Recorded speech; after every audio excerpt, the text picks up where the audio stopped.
할렐루야. 사랑하는 반석의 성도 여러분, 4월 22일 목요일 아침 아까베 시간이 돌아왔습니다. 오늘은 출애굽기 10장 1절에서 20절까지 말씀으로 함께 은혜를 나누고자 합니다. 자, 오늘은 이제 8번째 재앙 메뚜기 재앙을 한번 살펴보도록 하겠습니다. 다른 재앙과 달리 하나님께서 이 재앙을 선포하실 때 특별한 목적을 가지고 얘기하십니다. 자, 1절 말씀 보시면 여호와께서 모세에게 이르시되 바로에게로 들어가라. 내가 그의 마음과 그의 신하들의 마음을 완강하게 함은 나의 표징을 그들 중에 보이기 위함이요. 하나님께서 애굽 백성들에게도 표징, 즉 사인을 보여주시겠다 하십니다. 여기 보이기 위함이다 라는 표현은 다른 표현으로 하면 놓아두기 위한 목적이다 이런 뜻입니다. 앞에 놔둘 테니 너희들도 잘 선택하고 판단해라 하고 끊임없이 애굽 백성들에게도 하나님께서 기회를 주시는 것이죠.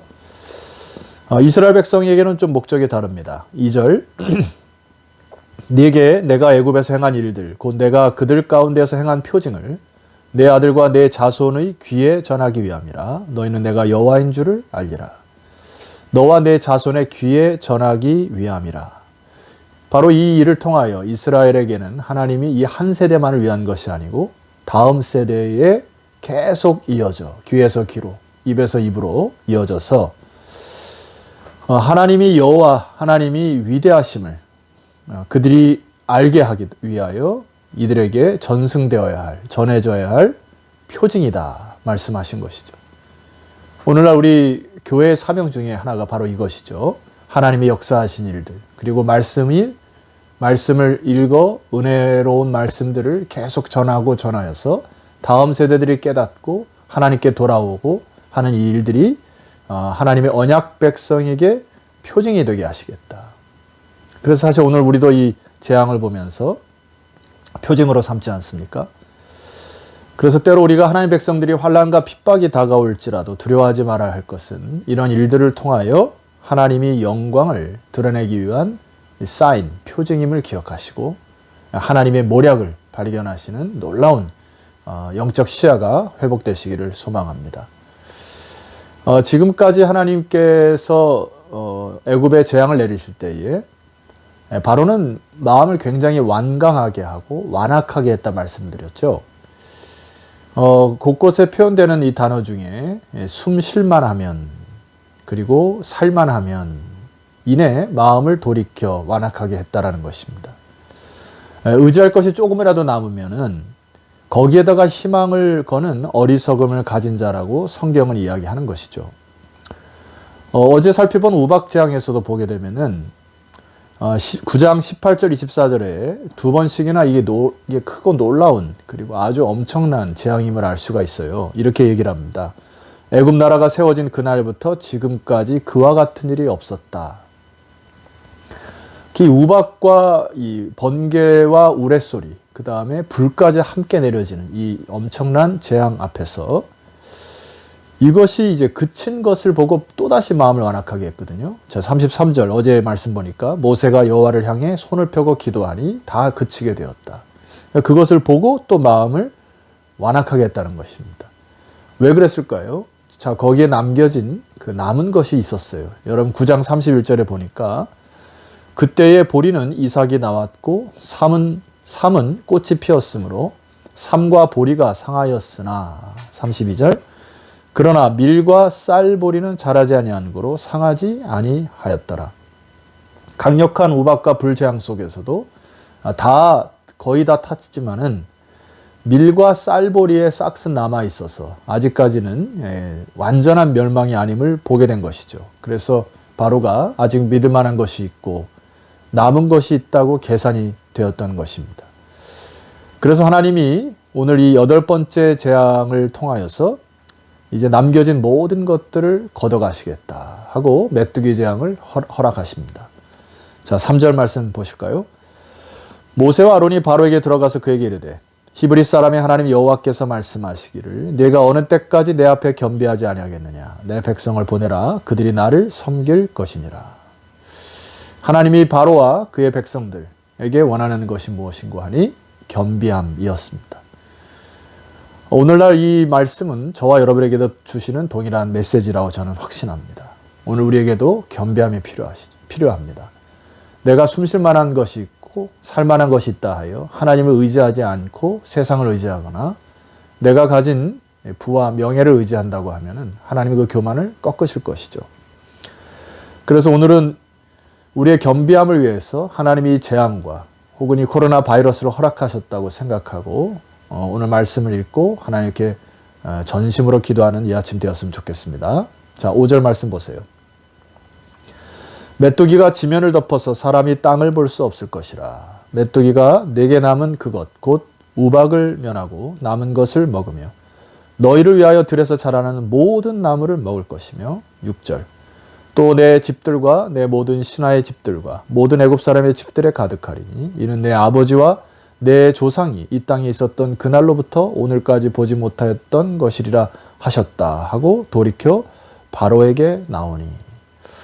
이 엄청난 재앙을 선포를 했는데 바로의 신하들은 반응을 하고 오히려 이 바로, 자기들이 평소에 신처럼 여겼던 바로를 회유하기도 하고 권면하기도 합니다.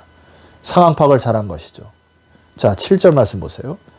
바로의 신하들이 그에게 말하되 어느 때까지 이 사람이 우리의 함정이 되리까? 그 사람들을 보내어 그들의 하나님 여호와를 섬기게 하소서. 왕은 아직도 애굽이 망한 줄을 알지 못하시나이까? 이들의 상황 판단이 빨랐죠. 그리고 그것이 옳았습니다. 그러나 바로는 마음이 더 완악했죠. 이들이 이제 신처럼 여겼더니 바로를 우습게 여겼는지 모르겠습니다만은 이들의 이 말은 사실 그때 당시에 이게 말이 씨앗이 된 것처럼 이 애굽 나라가 점점 망해가는 단초가 바로 이 열장에 있다고 많은 학자들이 이야기합니다. 고대 제국의 이 제국이라고 표현한 나라는 아수르, 바벨론, 페르시아, 로마 이렇게 네 나라를 이야기하고 애굽은 이집트는 이야기하지 않습니다.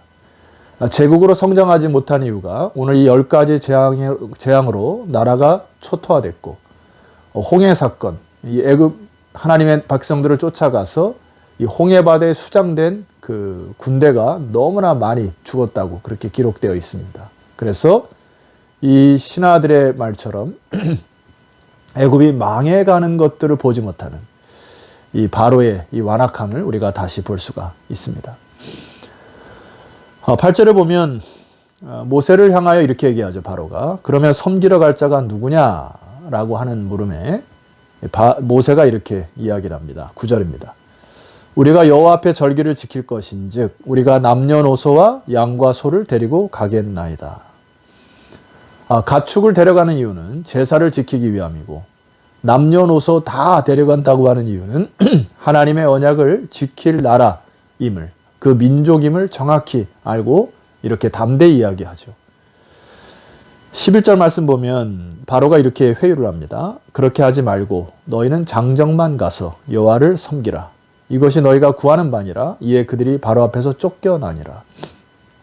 여러분이 바로의 잔머리 보세요. 이 장정만 보내고 나서 아마 뒤를 달려가 습격을 할 수 있는 가능성이 있고 장정만 보내고 나면은 다시 이 처자식들을 보기 위하여 다시 이 땅으로 돌아올 것과 같은 그런 얕은 수를 썼죠. 사실 뭐 당장이라도 이게 지금 서로 간에 긴장이 있고 굉장한 서로의 압박이 있기 때문에 모세 입장에서는 이것을 덥석 물을 가능성이 있었겠죠. 그러나 철저히 하나님 앞에서 모세는 이제 단련돼 가고 이 출애굽의 의미를 알기 때문에 모세는 거절을 합니다. 그리고 이 언약 백성과 이 가축들 모든 것을 출애굽해야 된다고 하는 것에 대하여 물러서지가 않게 됩니다. 결국 이 바로는 마음을 돌이키지 못한 이유로 메뚜기 재앙이 시작이 됩니다. 16절 말씀 보세요. 바로가 모세와 아론을 급히 불러 이르되 내가 너희 하나님 여호와와 너희에게 죄를 지었으니 바라건대 17절 이번만 나의 죄를 용서하고 너희 하나님 여호와께 구하여 이 죽음만은 내게서 떠나게 하라. 메뚜기 재앙을 당하고 나서 이 모세와 아론을 급히 불렀다고 하는 것은 죽음이 목전까지 왔다고 하는 것을 직시한 듯합니다. 15절의 말씀 보면 그전에는 먹을 것이 남아 있었는데 이제는 완전히 싸그리 들판에 있는 초목들이 다 없어졌으니 이제는 나를 용서하라 하고 회개하는 척 하게 됩니다. 그러나 이것은 악어의 눈물처럼 온전한 회개가 아니었음을 여러분 다 아실 수 있습니다. 우리도 여러분 이럴 수 있습니다. 하나님께서 저와 여러분의 삶 속에 때로는 햇빛으로, 때로는 그늘로, 때로는 폭풍으로 다양하게 말씀하시는 것들을 우리는 숨쉴만 하거나 살만하여서 그 하나님의 온전한 뜻을 분별치 못하고 내가 의지하였던 세상의 지혜나 세상의 권력, 명예, 부 이러한 것들을 자꾸 의지하는 것들을 여러분 오늘 이 아침에 기도함으로 깨달아 내려놓는 시간이 되었으면 좋겠습니다. 그리고 오늘 제가 말씀의 제목을 삼았던 것처럼 하나님 앞에 겸비함으로 나아오셔서 하나님의 영적 축복, 하나님이 주시고자 하시는 이 표징을 받아 안으시고 하나님의 영적 자녀로서 다음 세대들에게 주의 말씀과 은혜를 전달하는 복된 축복과 은혜의 통로가 되시기를 주의 이름으로 축원합니다. 기도드리겠습니다. 하나님 아버지 감사합니다.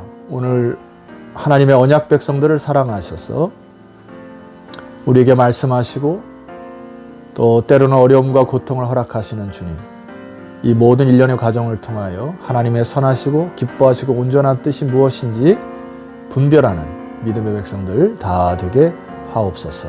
그리하여 우리 안에 겸비함이 회복되어 아버지의 영광스러운 주의 나라 함께하는 동역자들이 다 되게 하옵소서. 예수 그리스도의 이름으로 기도드렸사옵나이다. 아멘. 자, 성도 여러분, 내일 아침은 출애굽기 10장 이후로 여러분 찾아뵙도록 하겠습니다. 내일 뵙겠습니다.